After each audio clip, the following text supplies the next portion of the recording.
بختی اونٹوں کی طرح بڑے بڑے سانپ ہوں گے. اگر ان سانپوں میں سے کس نے ڈس لیا تو 40 سال تک اس کا زہر کا اثر ختم نہیں ہوگا. اور آگے فرماتے ہیں وَإِنَّ فِي النَّارِ أَكَارِبَ كَأَمْثَالِ الْبِغَالِ.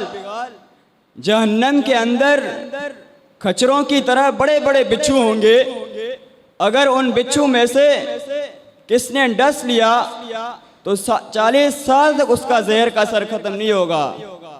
حضرات آپ خود اندازہ لگا سکتے ہیں جس جہنم کے چھوٹے سے چھوٹے عذاب اتنے بڑے خطرناک ہیں تو بڑے عذاب کی کیا کیفیت ہوگی.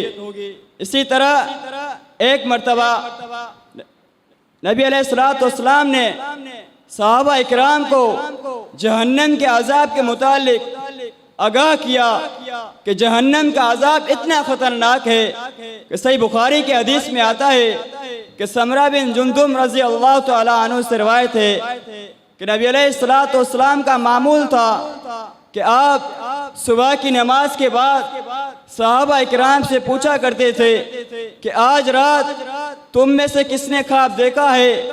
اگر کسی صحابی نے خواب دیکھا ہوتا تو وہ خواب نبی علیہ السلام کو بتاتے اور آپ علیہ السلام اس خواب کی تعبیر بتاتے. لیکن ایک دن نبی علیہ السلام نے فجر کی نماز پڑھائی. نماز کے بعد صحابہ اکرام کی طرف متوجہ ہوتے ہیں, فرماتے ہیں هل رأى منکم معھد رؤیا, کہ آج رات تم میں سے کس نے خواب دیکھا ہے. قلنا لا, اے اللہ کے رسول صلی اللہ علیہ وسلم آج رات ہم میں سے کسی نے خواب نہیں دیکھا.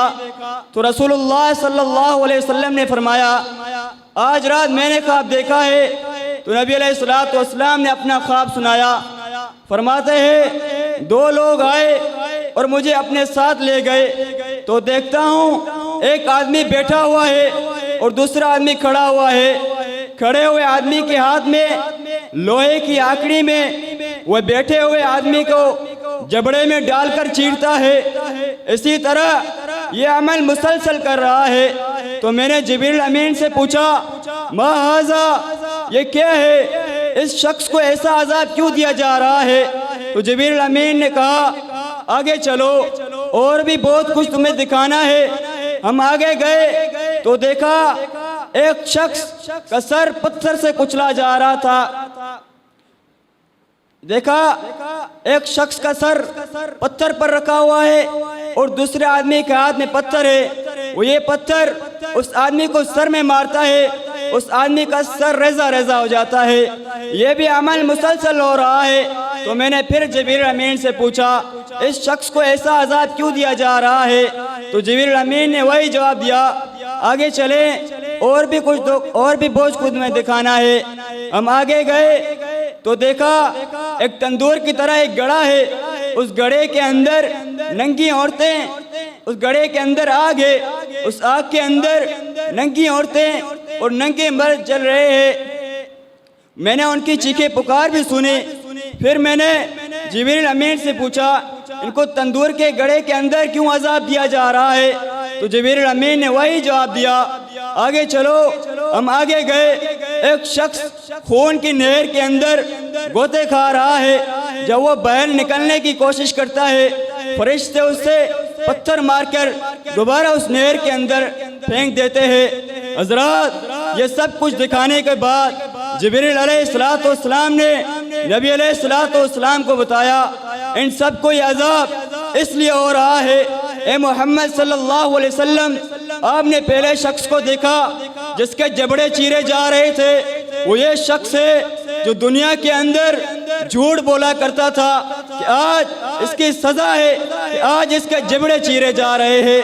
اے محمد صلی اللہ علیہ وسلم آپ نے دیکھا جس کا سر, آپ نے ایک شخص کو دیکھا جس کا سر پتھر پر کچلا جا رہا تھا. وہ یہ شخص ہے جو دنیا کے اندر قرآن پڑھتا تھا لیکن اس قرآن پر عمل نہیں کرتا تھا.